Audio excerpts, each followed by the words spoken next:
Bienvenidos al Pensadera Digital, un espacio de reflexión sobre temas culturales y sociales de nuestro tiempo. El día de hoy tendremos como invitados a los profesores Libardo López, Rogelio Acevedo, Román Santiago Artunduaga, Sebastián Martínez, Santiago Patarroyo y quien les habla, Diego González, quienes estaremos hablando sobre uno de los temas que más nos acoge por estos días y es el paso que hemos tenido que dar en la educación de la presencialidad a la virtualidad.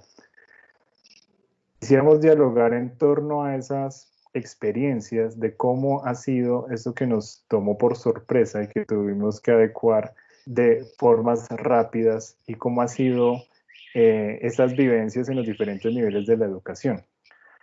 Hay un artículo que ha estado circulando en las redes del profesor Santiago San Miguel titulado Darle clase a la pared, profesor de la Universidad Javeriana, en donde se plantea precisamente estas circunstancias en que nos vimos abocados los docentes para llevar a cabo el proceso educativo. ¿Cómo ven ustedes y cómo han sido esa experiencia desde sus diferentes campos en todo este contexto? ¿Y cómo ven ese rol del docente y el rol y esos objetivos mismos de la educación? Profesor Libardo. Bueno, yo pienso que primero el cambio fue abrupto porque ha habido resistencia también de alguna parte, que también es una responsabilidad de los profesores y de las instituciones, porque he tenido la experiencia de trabajar en el campo administrativo docente, donde muchas instituciones han tratado de dar la oportunidad de vincular y hacer cursos de capacitación, actualización, lo que es el desarrollo profesoral o la capacitación docente, y muchos profesores pues a eso le huyen. También tiene que ser algo intergeneracional, cambios y una situación que presentan muchos profesores. Algunos son mucho más hábiles para eso, ya se han adaptado a estos cambios, sin embargo ha habido resistencia. Y ahorita que el cambio fue de manera abrupta, casi a la fuerza, han tenido que reinventarse para tratar de hacerlo. Y la primera opción que se toma es hablarle a la cámara, por eso tal vez el profesor que habla de hablarle a la pared tiene ese enfoque de que uno le habla y pues no sabe la respuesta. Sin embargo, esa resistencia también, y es una exigencia casi siempre de las instituciones para los profesores que tengan lo que es el bilingüismo y el desarrollo de habilidades tecnológicas. Sin embargo, si uno va a fondo, yo creo que más o menos el 20, exagerando el 30%, tienen esas habilidades dentro de las instituciones. Hablando un poco de las universidades y en los colegios, el asunto es mucho más complejo, a excepción de los colegios que tienen desde hace años ya unas plataformas montadas, que son colegios en ocasiones de estratos muy altos, donde tienen ya convenios internacionales y una cantidad de herramientas que les permite hacer uso y hacer gala de esos manejos. Entonces no ha sido tan dramático. Para los colegios normales, lo que se ha hecho a partir de unos cambios tecnológicos que se han dado a mediados, bueno, a inicios del siglo XXI, son pensarse en hacer aulas. Entonces ya muchos colegios, bachillerato, primaria, preescolar, ya tienen el apoyo de aulas, pero son simplemente repositorios de documentos donde se da una tarea, pero no se desarrolla realmente el aprendizaje. Para realizarlo se necesita mucha más preparación.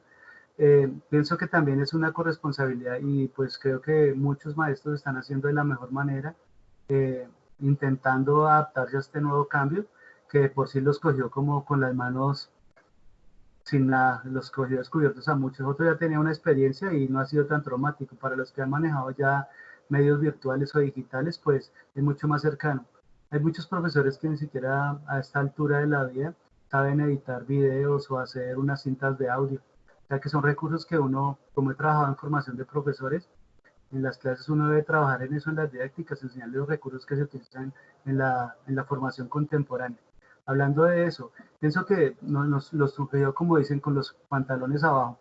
Y lo que se ha notado y lo que ha salido en muchos reportajes y documentos es que los que resultan haciendo eso y se han dado también cuenta del trabajo que tienen los profesores son los padres de familia, que son los que en últimas, por ejemplo, para la parte de básica y incluso creo que hasta en universidades han estado colaborando con las tareas, porque muchas veces trataron de En este cambio de tener un tiempo sincrónico donde obligaban a los estudiantes a tomar asistencia y todo eso por virtualidad, y pues eso no ha dado resultado. Eso ha sido es una de las cosas que hay que analizar. Pienso que sí puede ser una opción, pero hay que trabajar mucho más en la organización de las metodologías y de los instrumentos que sean realmente justos para que se dé lo que buscaríamos en la enseñanza, que es el aprendizaje.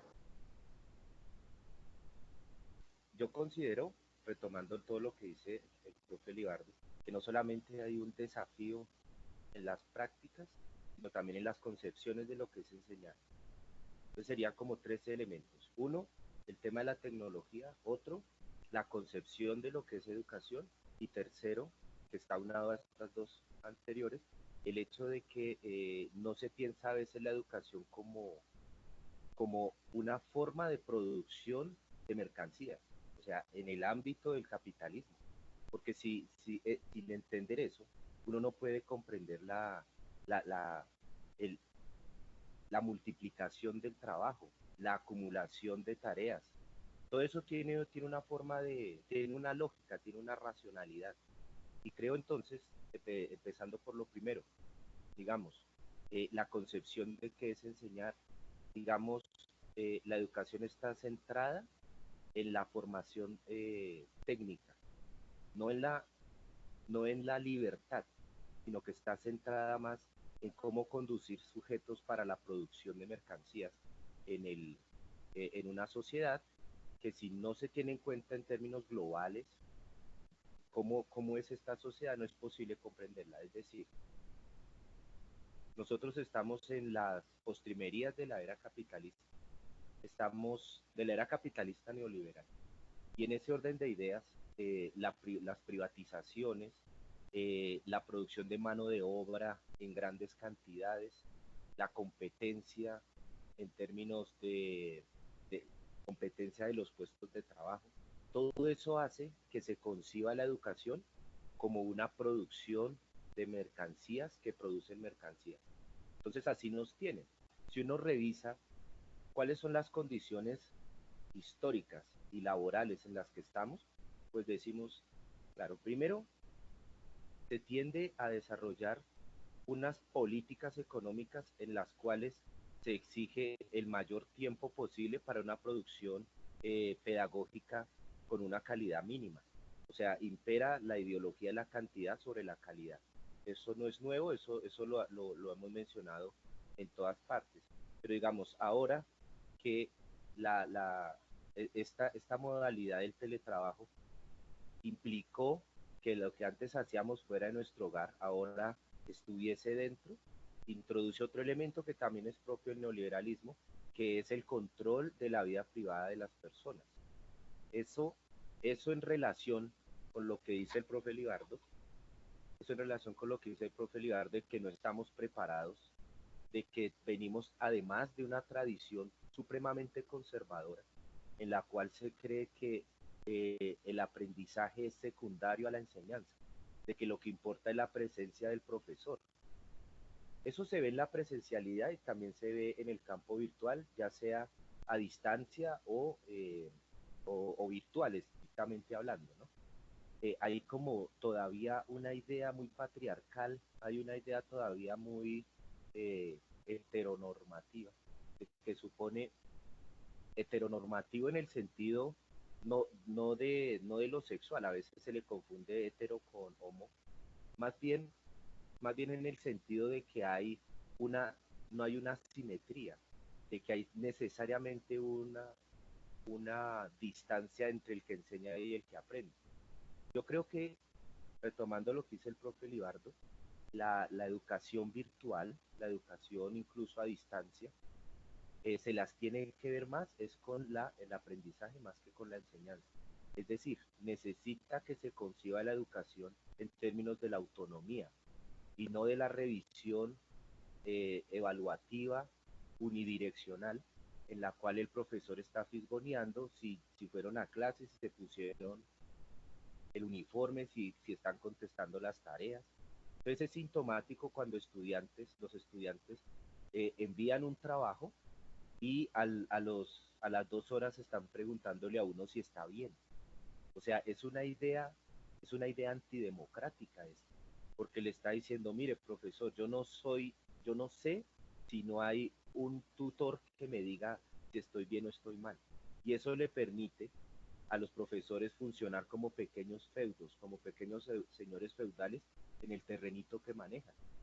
¿Y qué es lo que eso genera? Que en las instituciones, hay instituciones educativas privadas donde los jefes determinan cómo se enseña, cómo se evalúa, fingen que hay una democracia, les dicen a sus profesores qué opinan de esto y de lo otro, y sin embargo ellos terminan tomando la decisión que porque ellos son los que están pagando.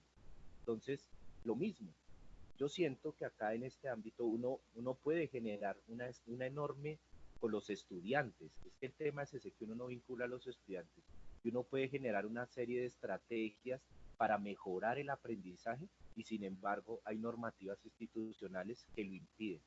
Lo que decía el profe Libardo, de estar 2 horas frente al computador y uno hablándole a una pared en 2 dimensiones, además que eso afecta nuestra convivencia, digamos, la relación del cerebro se mueve en 3 dimensiones y estar pegado a un aparato donde solamente se proyectan 2 dimensiones, pues también es desgastante. Y en ese sentido, cuando se piensa que la educación debería ser 2 horas pegados al computador donde el profesor esté hablando y los estudiantes solamente tienen la opción de levantar la mano y decir, profe, no sé qué preguntar. A veces uno se ve compelido a preguntarle, a decirle, su merced, ¿qué opina? ¿Qué piensa? Porque no hay esa iniciativa. Yo creo que eso tiene que ver con un lastre en el cual hemos formado gente demasiado obediente, gente en la cual no se le ha dicho que ellos son capaces de crear y de construir el conocimiento. Y bueno, dejo hasta ahí para escuchar a los compañeros. Teniendo en cuenta estos elementos que plantea tanto el profesor Libardo como el profesor Rogelio, desde esa experiencia y cuál sería la finalidad misma de la educación, no solamente como una transmisión de conocimiento, teniéndolo en cuenta como, o viéndolo como una mercancía, sino también todos los elementos que atraviesan la educación. Esa visión tan instrumental que es contra lo que muchas veces que nos genera ruido cuando pensamos en nuestra profesión docente, en el ejercicio docente y en el ejercicio educativo, que no solamente sea una transmisión de conocimientos, de información, en un mundo en donde el exceso de información es la cualidad que preponderante, sino más bien todo lo que tiene que ver con la formación del ser humano, si eso del ser humano es posible, y en general de formarnos colectivamente como seres sociales. Y en ese sentido, dice Yuval Harari, autor que hemos tratado también en un programa anterior, plantea que la educación en el siglo XXI, su principal problema ya no es el acceso a la información, sino más bien el exceso de ella. Y por lo tanto, uno de los elementos principales de la educación sería cómo abordamos esa saber, bueno, enseñar y aprender colectivamente cómo manejamos tanta información, cómo accedemos a ella. Entonces ya no es tanto el límite en la información, sino el exceso de la misma, y por lo tanto allí habría unas condiciones en que lo que más prepondera es la información falsa, ¿no? O la creación de noticias falsas, la circulación de noticias falsas, la circulación de construcción de realidades que distan mucho de la verdad. Entonces, en ese sentido, ¿cómo estarían esas condiciones del objetivo de la educación? ¿Seguirán siendo los mismos? Uno de los principales problemas de la didáctica, por ejemplo, es, bueno, cómo acercamos el conocimiento y cómo se dan esas mediaciones entre el docente y el estudiante. Pero acá hemos visto que lo que está en juego es no solamente cómo dirigimos ese mundo escolarizado, sino la pregunta por si la existencia misma de la escuela se justifica.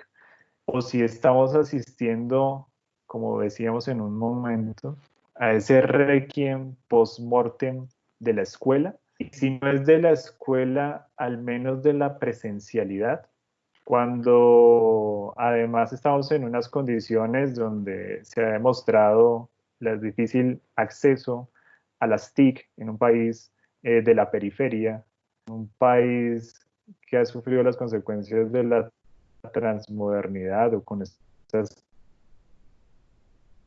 en global, pues tiene las mejores garantías para quizás desarrollar todos estos modelos, en donde pues vemos que en Colombia, sobre todo, nada más en las ciudades principales, por mucho el 60% de la población tiene acceso a Internet, y de esos, pues cuántos tienen unas condiciones de tener un computador o tener un smartphone en general. Entonces esas posibilidades se ven disminuidas frente a las condiciones materiales mismas del acceso.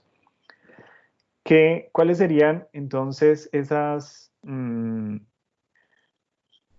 desafíos para la educación? Y si la presencialidad sigue teniendo su vigencia, si la escuela puede tener su vigencia, y de qué maneras.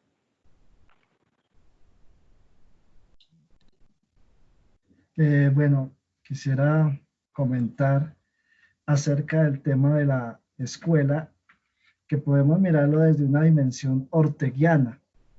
Ortega y Gasset afirmaba que para entender la cultura debíamos entender cuál es el problema que existía y cuál fue la institución que se creó para dar respuesta a ese problema, o por lo menos intentar dar una solución. La escuela es una institución social y cultural que resultó de la necesidad de darle solución a un determinado problema, el problema quizás de la transmisión de un saber de una generación anterior a la otra. Entonces la escuela solucionó los problemas que en su contexto le eran pertinentes. El problema es que la sociedad actual se ha complejizado y la escuela y la academia, la universidad y el colegio se ha anquilosado. Eso nos lleva a pensarnos otras maneras de comportarnos, por ejemplo, en relación al mundo tecnológico. La escuela fue creada para solucionar el problema de la tenencia de los niños. Recuerda que la misma palabra pedagogía, paidagogos, era el esclavo que llevaba a los niños y les iba enseñando cosas a medida que los sacaban a un paseo, entre esas a leer, etcétera. De eso quedó solucionado ese problema. Pero vemos cómo la escuela no ha podido todavía dar ese salto a comprender qué problemas existen ahora y cómo puede aportar a su solución. Eso es darle vigencia a la escuela. Se ha anquilosado. Me acuerdo que hace unos años en los salones no existía el televisor que ahora vemos muy comúnmente, donde los profesores proyectamos nuestras diapositivas en la presencialidad. Y eso llegó a ser toda una revolución tecnológica. Y nosotros los profesores luchábamos dónde le poníamos el cablecito, que el sonido se le fue, que no reconoce la pantalla, no reconoce el ordenador, etc. Eso fue lo máximo que la universidad ha llegado a la tecnología, y ahora están dando ese paso a la virtualidad. Pero yo quisiera recordar también que han existido otras tecnologías. Me acuerdo el proyector de acetatos, el proyector de filminas, etcétera, etcétera, que también de alguna forma la escuela trató de asumir, pero que también fue de una forma muy deficiente. Lo que ha faltado realmente es el pensamiento tecnológico. Nuestra sociedad, nuestros jóvenes nos dicen, no, es que, dicen por ejemplo, es que la presencialidad favorece la sociabilidad. Pues resulta que la sociabilidad no se está favoreciendo por la presencialidad, sino por las redes sociales. Las redes sociales son el gran sistema de sociabilidad, solo que seguimos pensando en la escuela que la sociabilidad es vernos, que la sociabilidad es abrazarnos, etcétera, que es una parte muy importante efectivamente de la sociedad, pero que el mundo contemporáneo ha ampliado eso. Entonces no podemos decir que la escuela tiene un deber de socialización meramente presencial, porque la presencialidad, la sociabilidad ya se está gestando a niveles colosales. Cada año hay 100 millones de usuarios nuevos en redes sociales, ¿sí? Cada año hay 100 millones. Entonces, ¿cuál es realmente el gran socializador? Eso. Y el pensamiento tecnológico también supone facilitar el trabajo. Para eso está la tecnología. Cuando un profesor dice que tiene que gastar 10, 12 horas, 15 horas preparando sus clases, atendiendo estudiantes, no está realmente utilizando la tecnología. Está utilizando una mediación y la está utilizando mal, porque la esencia del pensamiento tecnológico es facilitar procesos, es ser eficiente y es ser efectivo. Lo que sucede es que la escuela no es eficiente ni es efectiva en sus anquilosados métodos de enseñanza.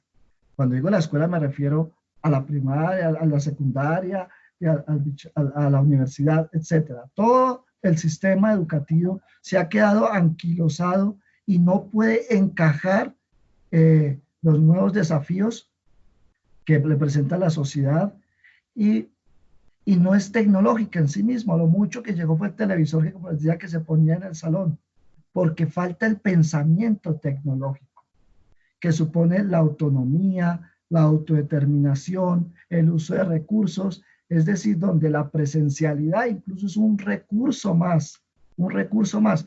Lo que vemos ahora es que están tratando de reproducir la clase presencial en video, que están tratando de seguir el mismo ambiente presencial del aula, pero a través de teleconferencias. Y eso es lo que están atacando y llegan los que se rasgan las vestiduras, porque ahora aparecen los romanticismos, a decir, no, es que antes era mejor, antes no era mejor. Los estudiantes están asustados del profesor, obligados a estar mirándole la cara, y el profesor sabía quién le ponía cuidado, quién no le ponía cuidado, y a quién era el calavera del curso que había que sacar, etcétera, etcétera. Nunca hubo control en el aula presencial. La motivación nunca ha sido solucionada ni en la presencialidad. Tampoco vamos a ponderar, a pontificar la virtualidad. Pero quiero decir que los problemas realmente del aula es una metodología desactualizada, unos contenidos que no se adaptan a la realidad. Eso ha sido tanto en la presencialidad como en la virtualidad. Y ese es un problema que no ha llegado el pensamiento tecnológico, el pensamiento que permite solucionar problemas con el menor uso de recursos y con el mayor efectividad. Diego, quisiera participar con respecto a lo que habla Román. Y si bien es cierto, la tecnología ha estado históricamente relacionada con la educación y la escuela, no solo la parte pues, digital, como lo mencionaba también Rogelio hace un momento, sino hay también una responsabilidad en los procesos de formación. Yo voy mucho a lo institucional porque realmente cuando uno revisa los currículos de formación de los planes de estudio de los licenciados, en muy pocas partes de esos currículos, de esas guías, de esos sílabos, se establece que ellos deban asumir la tecnología como algo de su desarrollo profesional. Se sigue todavía pensando en contenidos que son históricos, que ya están posicionados en la web. O sea que el repensarse el cambio también en el sistema y llevar el pensamiento tecnológico pasa por la responsabilidad de quienes forman a esos profesionales. Estamos formando con currículos de los años 80 y 90 en muchas instituciones de educación superior. Y en cambio, en la escuela se está formando con currículos de los años 70. Todavía se entregan cartillas, todavía se hacen planas, una cantidad de elementos que no permiten que se valoren las potencialidades de los chicos del siglo XXI, de los niños del siglo XXI. O sea, yo en ese sentido pienso que esos cambios que deben darse también forman parte de las personas que deben estar en la educación. Sabemos que muchas personas que llegan al campo educativo no tienen esa vocación ni esa determinación ni esa día, sino que por muchas razones han llevado a que termine una carrera porque son de las más económicas, sobre todo en educación, que el ingeniero que quería ser ingeniero ambiental no pudo y le tocó presentarse a una licenciatura en ciencias ambientales o ciencias naturales, que el músico que quería ser músico y no pudo, se presentó para una licenciatura, y una cantidad de eso ha generado, de casos particulares ha generado que que no se llegue a ese nivel realmente de tener un equipo idóneo para esa formación. Sé que hay muy buenos maestros, pero también sé que hay unos maestros que tampoco deberían estar ocupando esos cargos cuando en realidad no tienen esa disposición, esa habilidad para esos cambios. Realmente yo considero, como dice también Román, hay que cambiar esa manera de ver el mundo nuevo. No tiene que estar sometido al dominio del territorio donde yo controlo y domino a esos estudiantes. No, el tiempo ha cambiado y a mí en esa parte me parece que utilizar bien la virtualidad favorece el desarrollo de la autonomía, que el conocimiento sea lo que uno quiera aprender.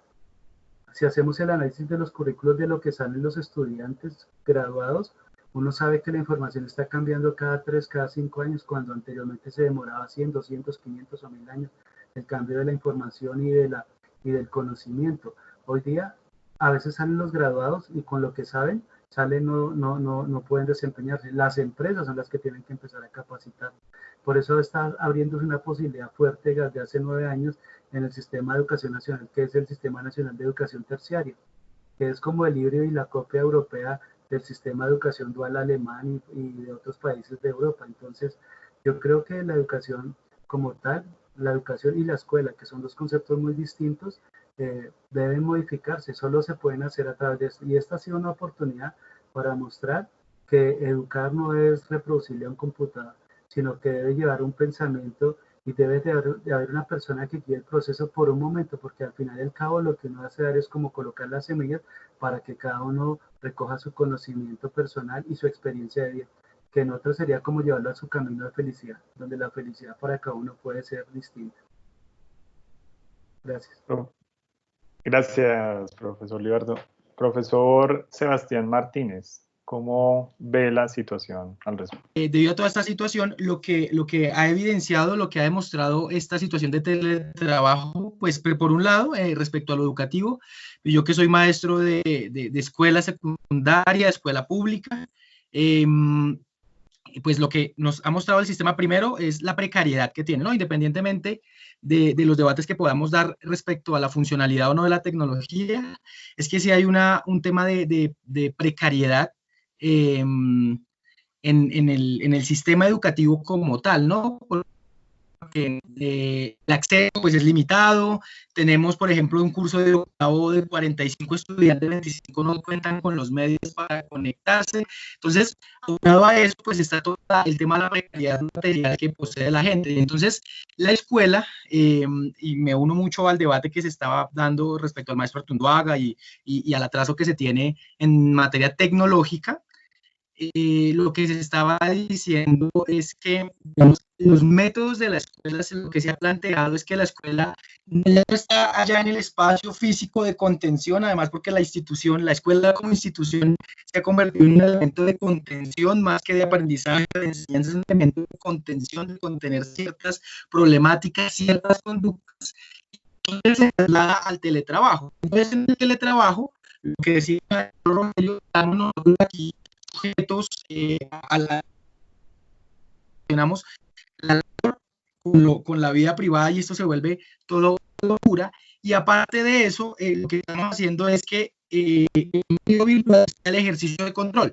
Entonces tenemos una llamada por Zoom, por Team, con 40, 50 estudiantes, y entonces tenemos que llamar lista y el ejercicio es tenerlos allí controlado, porque los métodos no van avanzando. Pero creo que en esencia el problema que tenemos aquí de fondo, y lo veo yo desde el área de la escuela, es la precariedad del sistema educativo y la funcionalidad misma de la educación, de qué estamos entendiendo como educación.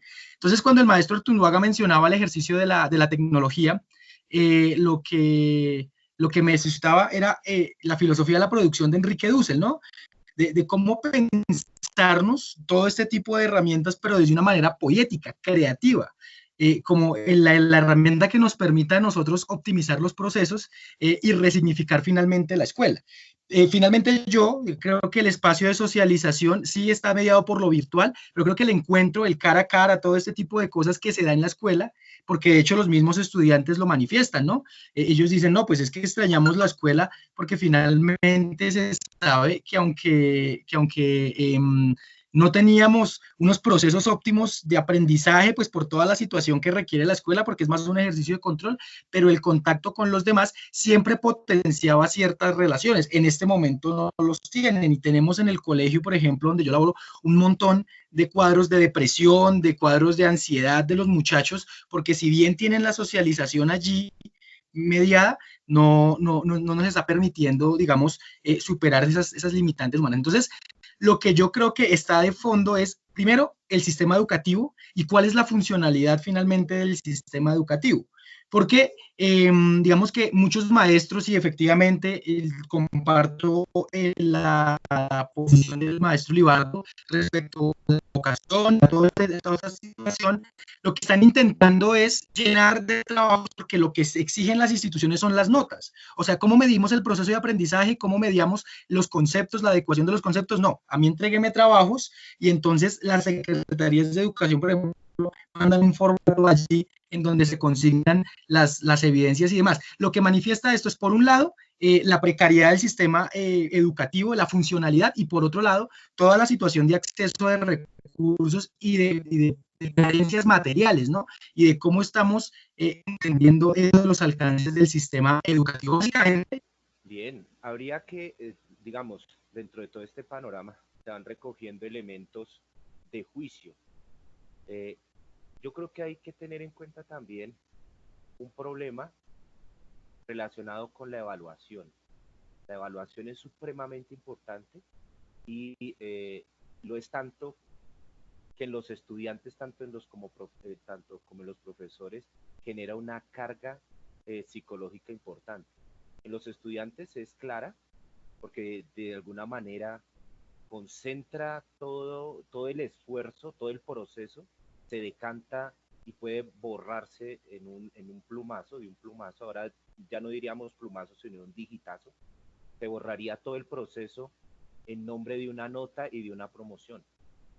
Me parece que es fundamental pensarse qué es evaluar, y no tanto como un concepto abstracto, sino sobre todo como un concepto concreto. Es decir, cuando digo concreto, me refiero a considerar todos estos elementos neurológicos, todos estos elementos sociohistóricos, todos estos elementos, eh, digamos, que tienen que ver con la persona que está siendo evaluada, no calificada. Hay una confusión allí con la cualificación, volvemos otra vez a lo que mencionaba de cantidad con cualidad, y a pesar de las palabras, en la cualificación realmente se le cuantifica, no se le cualifica. Y esta idea de subordinar la calidad a la cantidad ha sido desastrosa.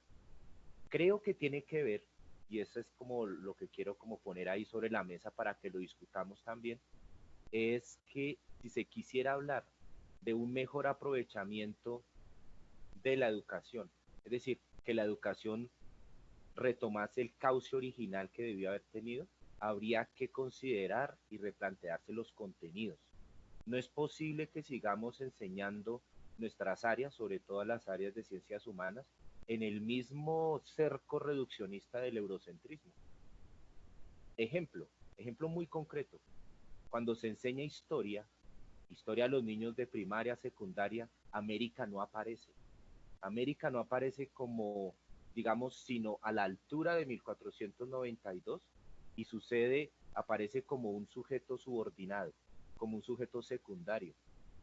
Uno podría decir que se trata solamente de contenidos, pero si una persona está estudiando algo que no tiene nada que ver con su propia vida, es bastante probable que lo olvide, porque a nosotros ¿de qué nos sirve el imperio carolingio? O sea, ¿eso en qué nos afecta en la vida material concreta como tal? En cambio, sí es muy importante pensar que gracias al encubrimiento de América, que gracias a la anexión del imperio, la anexión de América al imperio español, a la creación realmente del imperio español con la anexión de América, pues se produjo una situación en la cual podríamos nosotros explicar nuestro comillas subdesarrollo. Creo que todo eso hay que hacerlo, y no solamente para las ciencias humanas, sino también para las que se llaman ciencias duras o ciencias abstractas. ¿Por qué? Porque en principio se tiene la idea de que unos son los que producen el conocimiento, pongamos acá los europeos o Estados Unidos, y los demás seríamos una especie de reproductores de ese saber. Eso evita que los estudiantes sean propositivos y que las evaluaciones terminen siendo una búsqueda de que el estudiante repita lo que los maestros de allá de estos países sí logran hacer. Me parece que es fundamental y que hay que someterlo a discusión. ¿Por qué? Porque en las condiciones en las que estamos, los estudiantes, sean niños o no niños, sean adultos, es muy complicado ver teóricamente ciertas cosas que en la vida cotidiana parecen es contradecirlo. Un ejemplo, si me permiten, es el de la democracia. Nosotros seguimos pregonando una democracia representativa, una democracia de papel, porque acá lo que efectivamente hay es una plutocracia. Es decir, aquí gobiernan los que tienen dinero y nos ponen a nosotros a simplemente ejercer nuestra democracia en las urnas, en los domingos, ciertos domingos que todo se militariza porque hay una desconfianza, hay una corrupción. Todo eso no es democrático y tenemos todo el elemento de contenido de filósofos europeos que a su vez montan todo ese discurso bajo una tradición esclavista.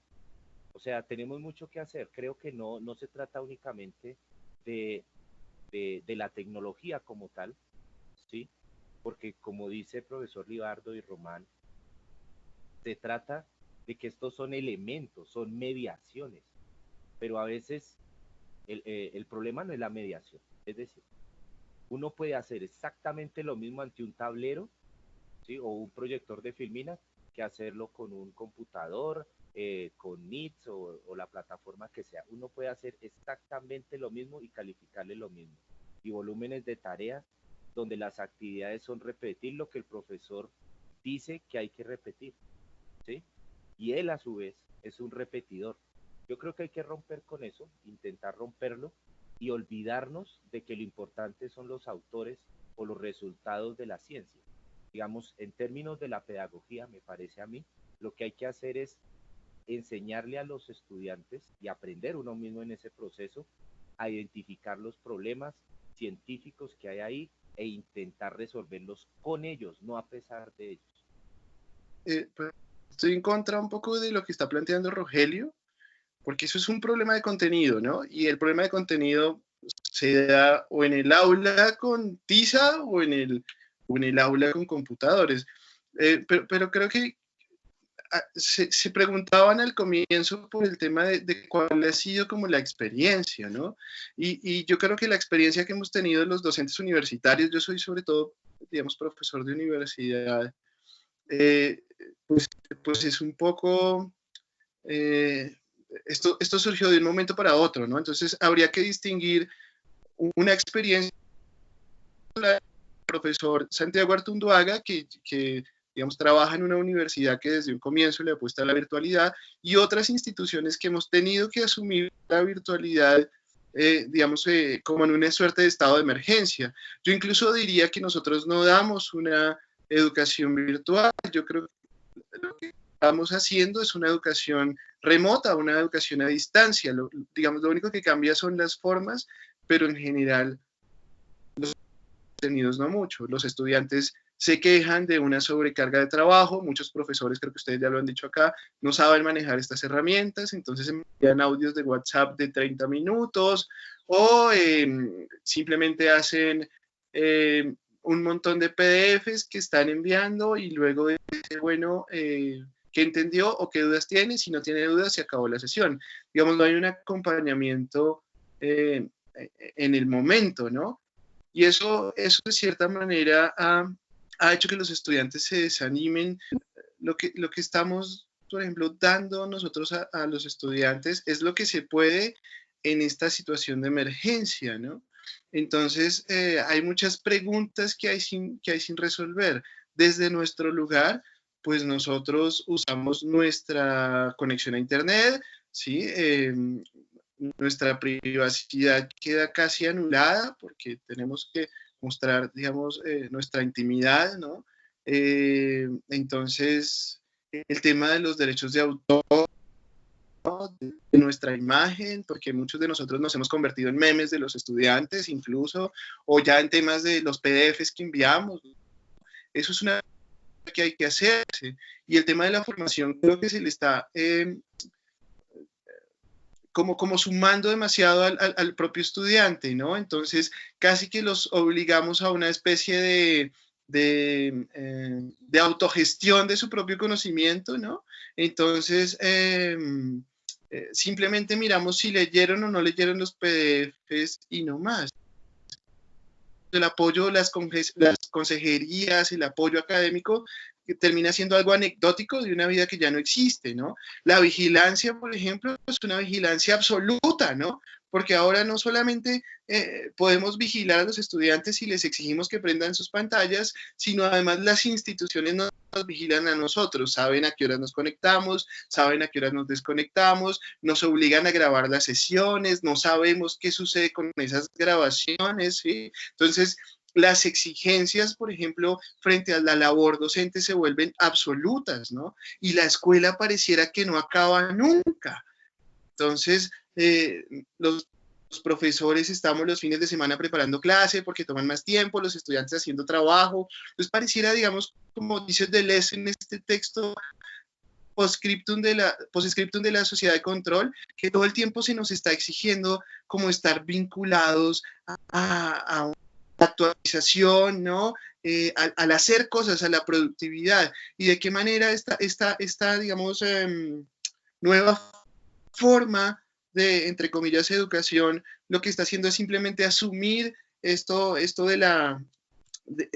digamos, del principio capitalista, ¿no? De mucho trabajo, de mucha productividad, de mucha carga, pero al final, ¿cuál va a ser el resultado? Yo sí creo que no es solamente una cuestión de que uno pueda hacer lo mismo con un tablero o con un computador, porque creo que en el caso del tablero por lo menos está la presencialidad, ¿sí? Entonces, asumir que uno puede hacer lo mismo implicaría dejar de lado la presencia del otro, ¿no?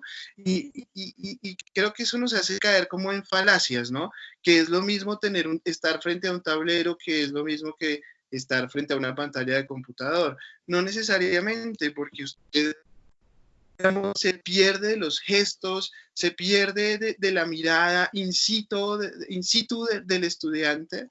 Entonces, digamos, creo que habría que evaluar muy bien lo que está sucediendo, ¿no? Vuelvo y repito, y diferenciar la experiencia de una institución como la UNAD, donde trabaja el profesor Santiago Artunduaga, y de otras instituciones como las nuestras que han tenido que asumir esto, ¿no? Entonces, de un momento para otro. Yo creo que lo hemos hecho como a duras penas. Y perdón que un minuto más, no centrarme la palabra en mí, pero creo que lo que se viene no es nada en términos de las posibilidades. Yo creo que lo que se va a venir es, digamos en términos concretos, es la pauperización del trabajo docente, ¿sí? Digamos, muy seguramente muchas universidades van a asumir que toda la educación se puede hacer virtual. La pregunta es si todas las disciplinas aceptan tal virtualidad, ¿no? Yo le doy clase a ingenieros, le doy clase a administradores de empresa y los ingenieros dicen, yo no puedo un taller virtual, las universidades han intentado hacer talleres virtuales, yo necesito tocar las cosas y fallar en el intento de, qué sé yo. Entonces creo que la pregunta también es importante, si todo puede ser virtualizable, ¿no? Si todas las disciplinas se permiten el paso digamos, del espacio concreto a la desterritorialización de lo virtual.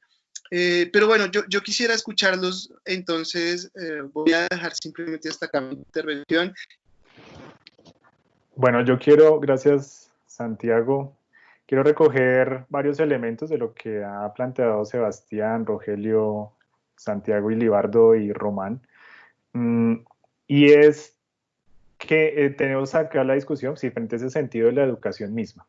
Creo que pues es uno de los puntos más álgidos de la discusión siempre, y pues que desde nuestras experiencias, pues que le apostamos a la docencia, pues no creemos en cierta papel y rol social y humano que cumple la escuela misma.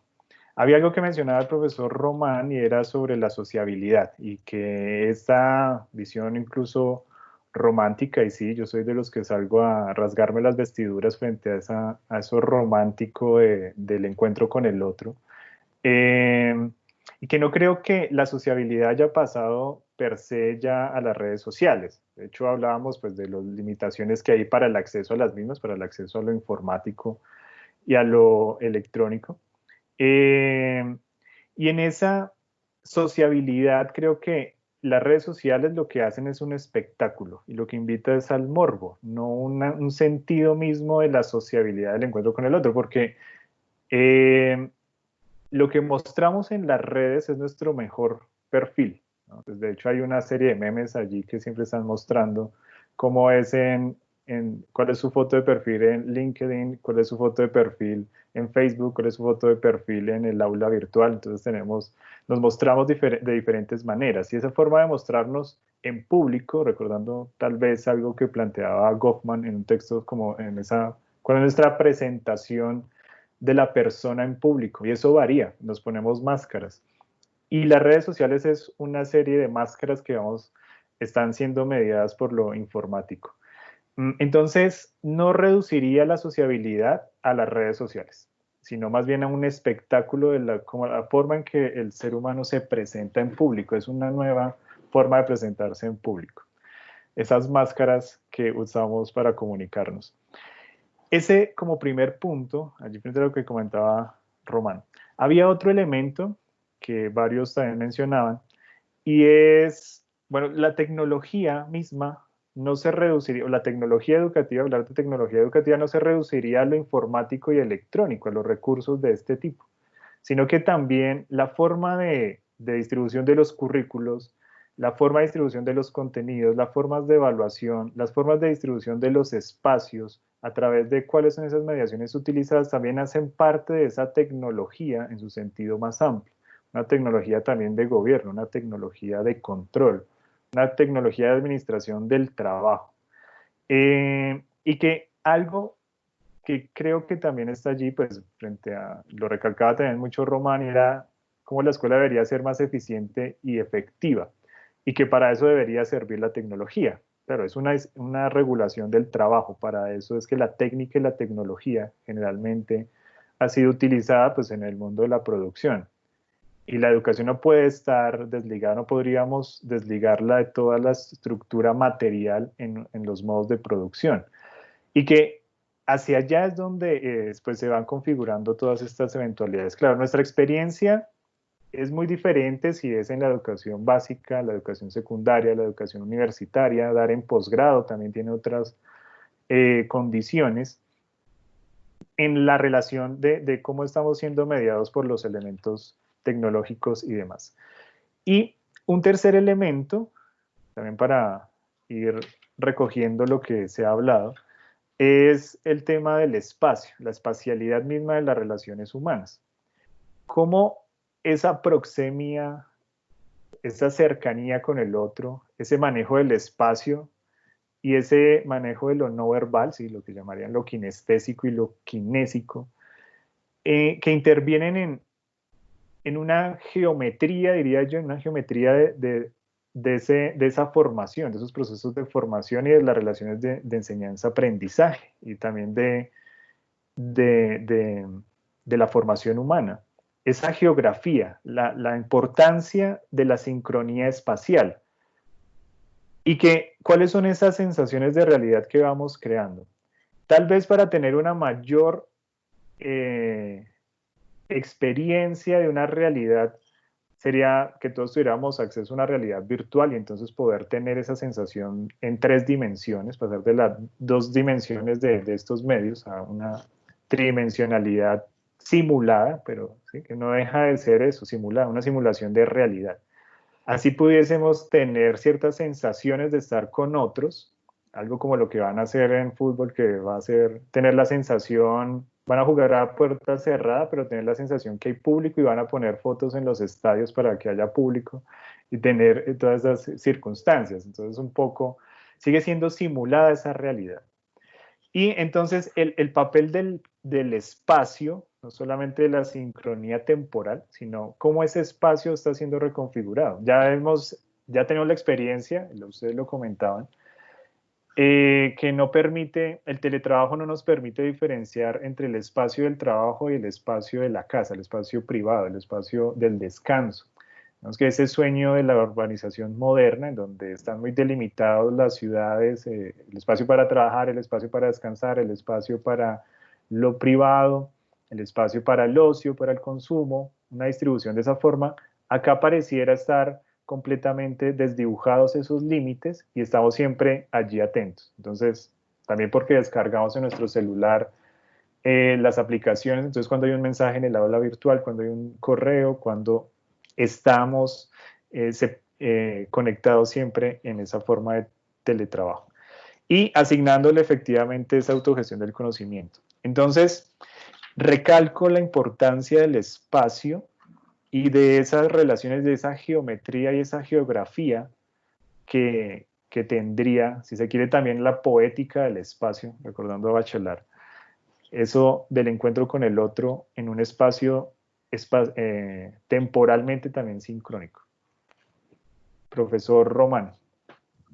Bueno, perdónenme si voy a resultar un poco grosero, no es mi intención, pero me parece que retomando algo de lo que dijo el profesor Libardo, la necesidad de reinventarnos. ¿Por qué? Porque para las instituciones cambiar un profesor, esto suena muy grosero, pero es así, es como cambiarle el cartucho a una impresora. Nos hemos vuelto tan genéricos que si el profesor hace lo mismo, pues pongamos a otro que reemplace al profesor. Mi primera experiencia hace casi 20 años como profesor universitario fue reemplazando a un profesor que tenía mucha más trayectoria que yo, muchos años más que yo, y apenas entré al salón, los estudiantes dijeron, el nuevo. ¿Sí?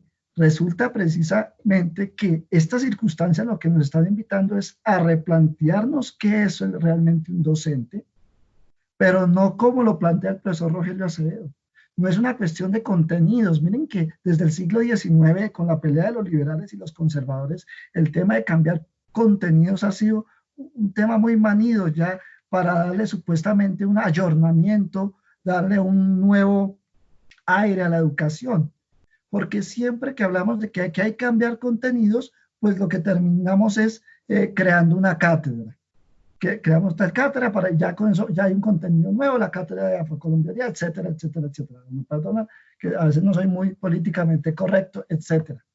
Lo que hay que cambiar es nuestra relación con el saber. Y decir, por ejemplo, como decía el profesor Rogelio, de que no enseñamos a Carlomagno porque eso nada tiene que ver con esta realidad cotidiana. Primero es volver al tema de los contenidos. Y supone una reducción del estudio de la historia, muy trivial. Claro que tenemos que estudiar la historia, porque cuando estudiamos la historia lo que vemos es cómo se solucionaron problemas, como decía Ortega y Gasset al principio, y cómo los líderes tomaron decisiones frente a unas crisis. Y eso educa, por eso llamaron a la historia la maestra de los príncipes, ¿sí? Y es muy importante. Entonces, ¿para qué enseñamos el trinomio cuadrado perfecto? ¿O por qué enseñamos artes? Y eso no lo aplicamos a la cotidianidad. Lo que yo creo, lo que sí hay que cambiar y reinventar es al estudiante. El estudiante tiene que ser reinventado. La escuela tiene que ser reinventada. El docente tiene que ser reinventado con urgencia, porque no es que la virtualidad, como dice el profesor Santiago Patarroyo, la virtualidad esté pauperizando al profesor. Es que el profesor ya está pauperizado. Porque decía el profesor Libardo, cualquier persona sin vocación puede entrar al noble ejercicio de la docencia simple y llanamente porque es algo tan básico, que lo hemos vuelto algo tan sin complejidad que cualquier persona que así lo crea puede llegar a un salón de clase y ponerse a decir algo y pedirlo después de memoria y después pedir una nota, como decía el profesor Sebastián, pedir una nota y ya con eso cumplió. Entonces tenemos una avalancha de personas que tienen la docencia lamentablemente como escampadero porque nosotros mismos hemos empobrecido el ejercicio de la docencia, porque hemos reducido el conocimiento simplemente a los contenidos. Internet está lleno de contenidos, hay millones de contenidos. El problema no son los contenidos. Y lo que dice finalmente para terminar el profesor Diego, claro que Facebook y las redes sociales han sido una gran red de socialización, pero fíjese que la educación no ha podido enseñarle a los jóvenes a vérselas con las redes sociales, porque es la barrera, la frontera que la misma educación ha tenido y que no le ha permitido a los jóvenes ser educados en esos medios virtuales. Es otro mundo. Los estudiantes se mueven muy bien en Internet, se mueven muy bien en las redes sociales, pero cuando nosotros los traemos de las narices a que apliquen todo eso otra vez a su contexto escolar intramural, es ahí donde empezamos a ver los distintos roces. Ahora, los que están a favor de los contenidos dirán, pues pongamos la cátedra de Facebook, ya y con eso arreglamos todo. No es, hay que reinventar el conocimiento al estudiante, al profesor y a las instituciones, y con eso también a las directivas. Bueno, yo quisiera pues responder, a mí me gusta, yo creo que esto es lo sano. A mí no me parece que sea grosero lo que hace el profe Román, me parece que es lo que debe hacer. Es decir, partimos de una cultura hipócrita también, en la cual alguien piensa diferente y uno busca la manera políticamente correcta de no herir de no herir susceptibilidades. Y eso se lo enseñamos a los estudiantes, a tenerle un respeto estúpido a los profesores y crear bajo cuerda comentarios y digamos actitudes no propias contra los demás. Yo considero que en parte Santiago Patarroyo tiene razón, ¿sí? En cuanto que el tema no es el contenido, pero a lo que yo voy es que el contenido sí influye. O sea, no es solamente el contenido, no se trata de decir que el problema es estrictamente de lo que se dice en los currículos. Tiene también que ver con la libertad de cátedra, tiene también que ver con que estos contenidos no son simplemente la mercancía que va dentro del paquete que se vende, porque uno pudiera decir, pues a mí me da igual que me venda historia de Carlomagno a que me venda la historia de los aztecas. No, no es lo mismo. Eso tiene una condición política, y es que genera en nosotros un sentimiento de inferioridad, aunque bueno, yo lo pongo a la polémica, pero a mí me parece que es así, se genera un sentimiento de inferioridad porque el que está estudiando la historia, para seguir con ese caso, jamás se ve allí como parte de ese proceso. Digamos, yo me miro al espejo, sobre todo yo, me miro al espejo y veo mis rasgos indígenas todavía en mi fenotipo, y yo digo, ¿y en la historia de la humanidad dónde aparecen los indígenas? ¿Dónde aparecen? Y yo tengo dentro de mi población, la población que me rodea, gente que todavía tiene esos rasgos culturales en su haber genético y en su haber histórico y mítico. O sea, mis familiares de Boyacá dicen vamos a la tierrita, y esa expresión es altamente emocional y tiene una tradición enorme de raíces muiscas. Pero digamos, si en los contenidos a un estudiante que tiene unas raíces culturales latinoamericanas, que son todos estos vínculos, y se le habla de algo en lo que él no está, digo yo, lo va a tender a olvidar o a asumirlo como una narración más, como quien lee una novela. ¿Me hago entender? No sé. Ahora bien, Santiago Patarroyo mencionaba lo del tema que sea con tiza o sea con un computador, el estudiante va a aprender lo mismo, porque es que no cambia en lo esencial. ¿Qué es en lo esencial lo que debería cambiar? Una forma de reconocimiento del otro.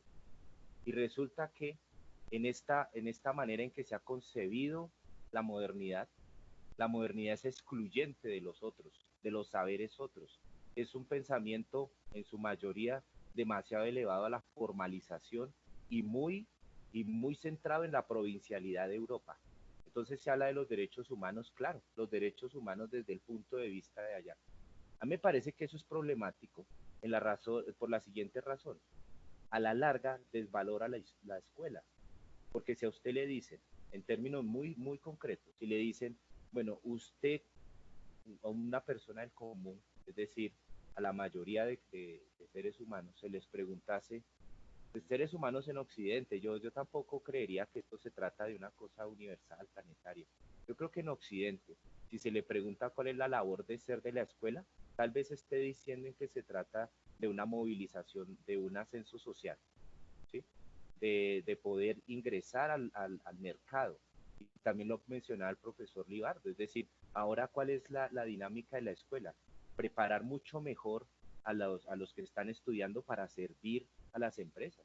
Y yo digo, si esa es la razón de ser de la educación, muchos de sus contenidos se van al carajo. ¿Para qué la poesía? ¿Para qué el arte? Si a la larga lo que hay que hacer es que la gente salga mejor preparada para el mercado, pues entonces apague y vámonos. Y en términos mucho más generales, que usted le dicen lo que importa es la movilización social, a mí me da mejor vendiendo cosas en la calle, me da mejor metiéndome con el tráfico de cosas que me produzcan a mí dinero, y no importa si son computadores o si es droga. Eso es lo que me parece que está en el fondo del asunto, al no introducir una discusión seria sobre los contenidos, al mismo tiempo que una discusión pedagógica sobre el protagonismo de los estudiantes. Porque si se sigue pensando que lo que importa es que la administración determine qué es lo que debe aprender un estudiante, ahí la estamos embarrando, sea virtual o presencial. Bueno, yo al respecto de la discusión que se viene teniendo en relación con los contenidos, considero que lo más, digamos, lo más imperativo en este momento es salir de la discusión de si se deben enseñar o no los contenidos y más bien qué habilidades subyacen de allí. Si bien, digamos, nosotros los de ciencias humanas tenemos una pelea frontal contra la tecnificación de la escuela y contra esa, digamos, ese funcionalismo que se le asigna, pues que evidentemente es así, de ser como la fábrica de los próximos obreros, pues en sentidos muy generales, pero sí tenemos, digamos, no podemos caer en una ingenuidad de pensar que únicamente resignificando contenidos se puede cambiar la situación. Yo creo más que los contenidos son necesarios en tanto nos permiten a nosotros ser unas herramientas para generar determinadas habilidades. Y entonces aquí, por ejemplo, la idea de un pensamiento crítico y demás comienza a subyacer de cómo adecuamos nosotros contenidos. Por ejemplo, de un curso de 45 estudiantes en noveno, enseñarle la Revolución Rusa de acuerdo a cómo exige el contenido, pues es algo que termina siendo de momento. Es decir, yo veo la Revolución Rusa, pasé la nota y nunca más en mi vida voy a volver a saber qué es eso, porque además me parece aburrida la historia. No obstante, si detrás de eso nosotros comenzamos a desarrollar ciertas habilidades, como por ejemplo habilidades en torno a pensar problemas concretos que nos permitan relacionar la historia, que es lo que decía el maestro Artunduaga, y muy importante, la historia como la madre ilustradora de lo que es el pasado de la humanidad, nosotros podríamos tener ciertas alternativas que nos permitan resignificar la escuela. Entonces, yo creo que el discurso de los contenidos, si bien está allí, es decir, eso hay que comenzarlo a replantear, si nosotros les enseñamos contenidos como tal o habilidades, y eso es un debate que tenemos pues, al interior, por ejemplo, de mi grupo de trabajo, y es, ¿tenemos que avanzar en contenidos o tenemos que desarrollar habilidades? ¿Y cómo esas habilidades las podemos desarrollar en estos medios? Yo creo que el ejercicio de pensar la educación desde el contenido nos tiene que llevar, el contenido temático es una herramienta que tenemos, pues es un área del saber nuestra, ¿sí? Puede ser la matemática, que es la que más se vende, pues porque el mundo necesita matemática, o el inglés, por ejemplo. Entonces a los estudiantes en las mallas curriculares les dan 5 horas de inglés y tan solo 3 de ciencias sociales, o le dan 2 de emprendimiento, además porque el discurso del emprendimiento ya está metido, y entonces todas las áreas deben dar ese discurso, y entonces nosotros comenzamos a preguntarnos, bueno, ¿cómo nos pensamos o cómo resignificamos esa idea del contenido para que los estudiantes desarrollen habilidades concretas que en el mundo de la vida le permitan más adelante pues tener ciertas ciertas, digamos, desenvolverse de ciertas maneras en el mundo que nos rodea, ¿no? Y dentro de este debate de cómo resignificamos esos contenidos, pues evidentemente está la tecnología. No obstante, el sistema educativo como tal, pues presenta un retraso con respecto a eso, porque entonces se dice, por ejemplo, en las licenciaturas uno ve un curso que se llama TICS, y entonces las TICs es para desarrollar usted, pero usted llega a un colegio en un área rural y allá lo único que hay es tablero marcador y pues la lengua del profesor. Entonces, uno cómo comienza a mediar esa situación, ¿no? Entonces, ahí es donde el profesor sí cobra un papel protagonista, digamos, de protagonista en el ejercicio y pues comienza a pensar otras maneras de cómo desarrollamos habilidades, de cómo nos adecuamos al contexto. Porque es que yo creo que estamos pensando la educación, y ahí sí estoy muy de acuerdo con el maestro Rogelio, como un sentido universal. Y es que resulta que en cada escuela, en cada colegio, incluso dentro de las ciudades, hay unos determinados situaciones y circunstancias que determinan que los procesos se den o no se den. Y Colombia, pues es la muestra de ello. Nosotros aquí podemos estar hablando de educación virtual desde la perspectiva de que pensamos que la mayoría tiene acceso a Internet, pero en las veredas, ¿cómo sucede eso? Incluso aquí en Ciudad Bolívar, en la parte de Mochuelo, hay un rezago tecnológico tremendo. Entonces, yo creo que va más por ahí la discusión, ¿no? De cómo convertimos eso en herramientas para desarrollar ciertas habilidades. Profesor Libardo y profesor Santiago Patarroyo, ¿algo para añadir finalmente? Sí, me parece, retomar algunos aspectos de lo que ha hablado Rogelio y el doctor Román, es lo siguiente. Resulta que, bueno, nosotros lo podemos plantear como maestros porque hemos estado en el aula y tenemos un discurso sobre esto y unas experiencias de vida. Sin embargo, están por encima de la escuela y de la educación el sistema de control económico y político. Lo hablo por un caso particular, ¿no? En una universidad donde se prohíbe hablar sobre algunos autores porque no van de acuerdo a la filosofía, ya empiezan a coartar lo que uno posiblemente podría llegar a generar en el proceso de pensamiento crítico y reflexivo cuando se niegan a algunos factores y algunos actores en la historia, ¿no? Es como bien saben ustedes, historiadores y filósofos, casi siempre se ha contado es a partir de los que han ganado, los que cuentan son los ganadores, los que tienen derecho a contar su historia, pero los silentes, los que han quedado en el olvido y los que han sido rezagados, no tienen participación en esta construcción de conocimiento. En la actualidad se sigue haciendo lo mismo. Cuando uno, por ejemplo, tiene que indexar documentos, tienen que, en revistas indexadas, tiene que ser conocimiento validado por un clérigo académico y por unas personas que están adecuadas especialmente para eso, para seguir reproduciendo lo mismo, que hay unos saberes que son, digamos, selectos y otros que serían impuros, que también se dio en el arte. Mientras en Latinoamérica se hacía artesanía, las obras que se hacían en Europa eran obras de arte. Y ese contexto nos ha llevado siempre a tener como esa diferencia. Y si bien es cierto, no es necesario, tiene una relación importante los contenidos de lo que se enseña en el aula, también tiene una intencionalidad.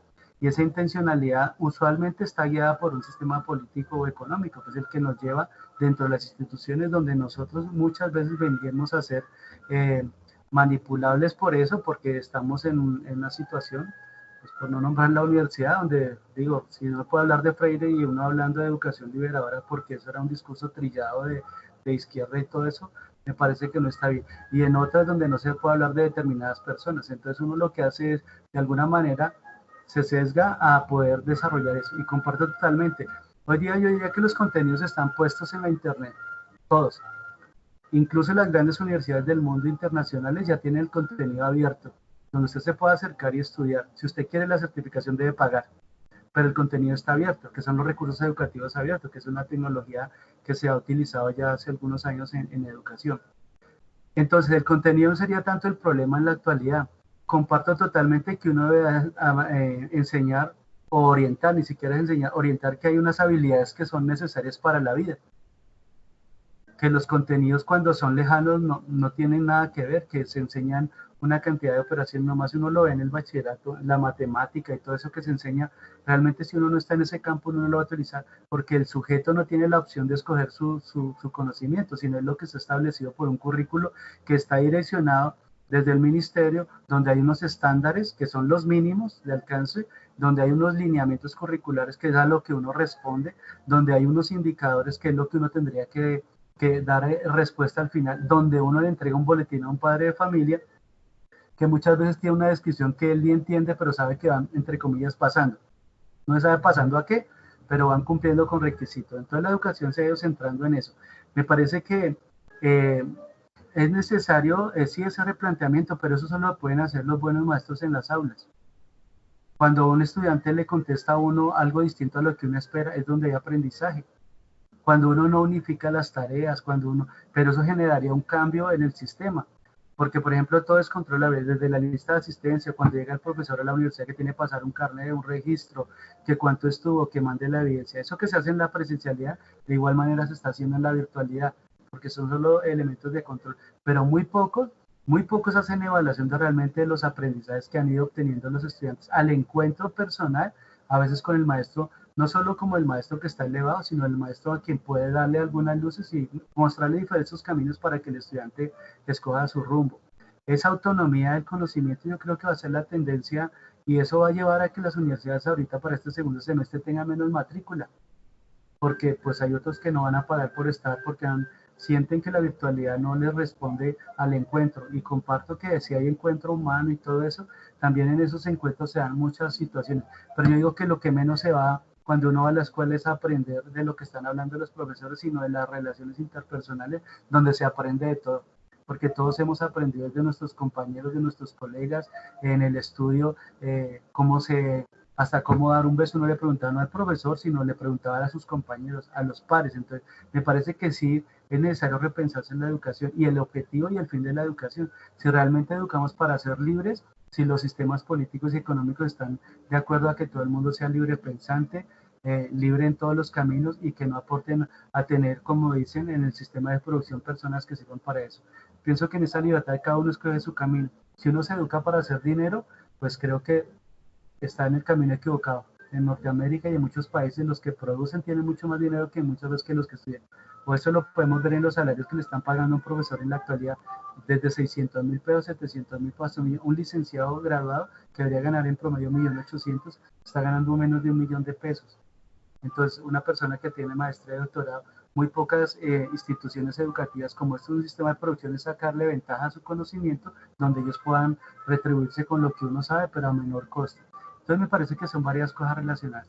Y para terminar, yo diría que la educación virtual es una posibilidad también que puede ser democrática, donde cada uno escoja, pero tenemos que cambiar el paradigma de que debemos estar centrados en un solo sitio para aprender, que el aprendizaje sea extramuro también. Muchas gracias. Pues yo voy a decir algo muy breve.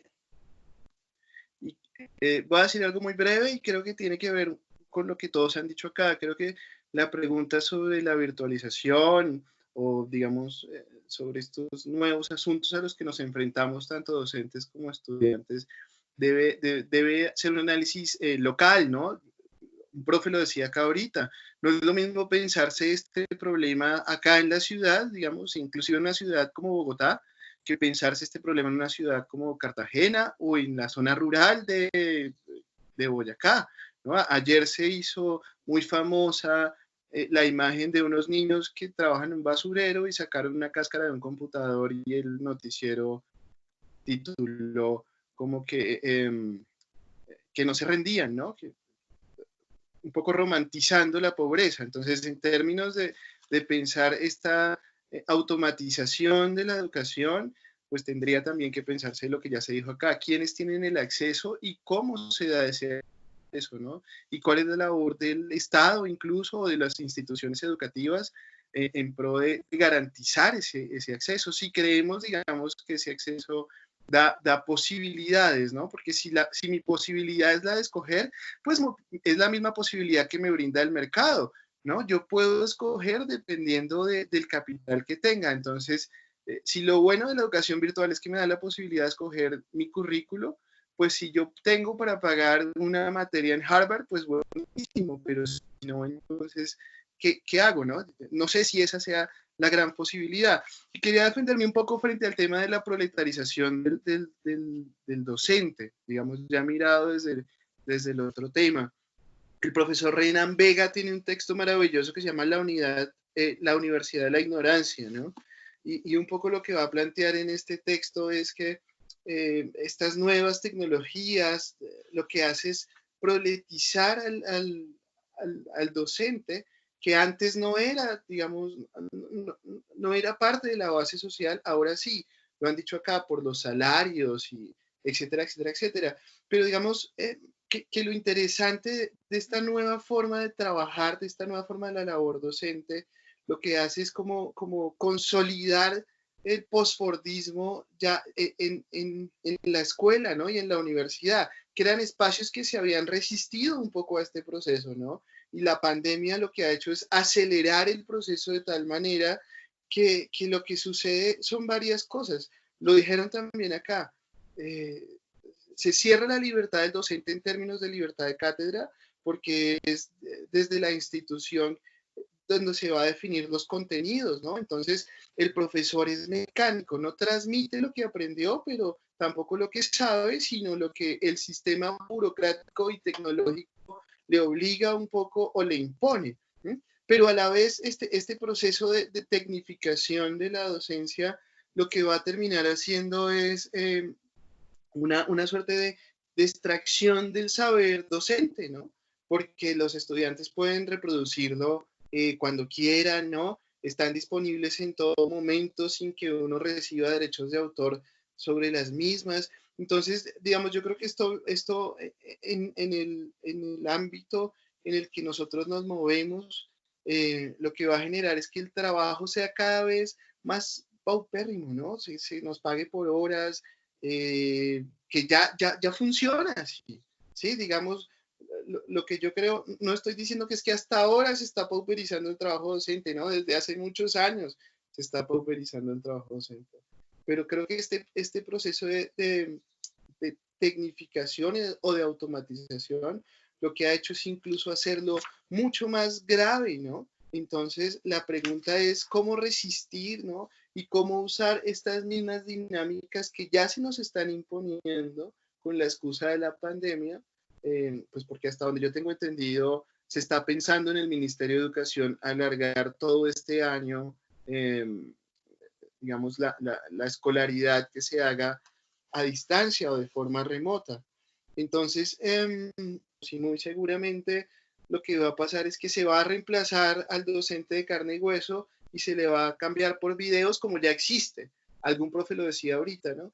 Yo puedo entrar a una plataforma y si quiero el título, pago y pago por ver videos, ¿sí? Pago por ver videos de YouTube o si no quiero el título, igual puedo acceder a esos videos, pero no tendré, digamos, esa legitimidad que daría el cartón.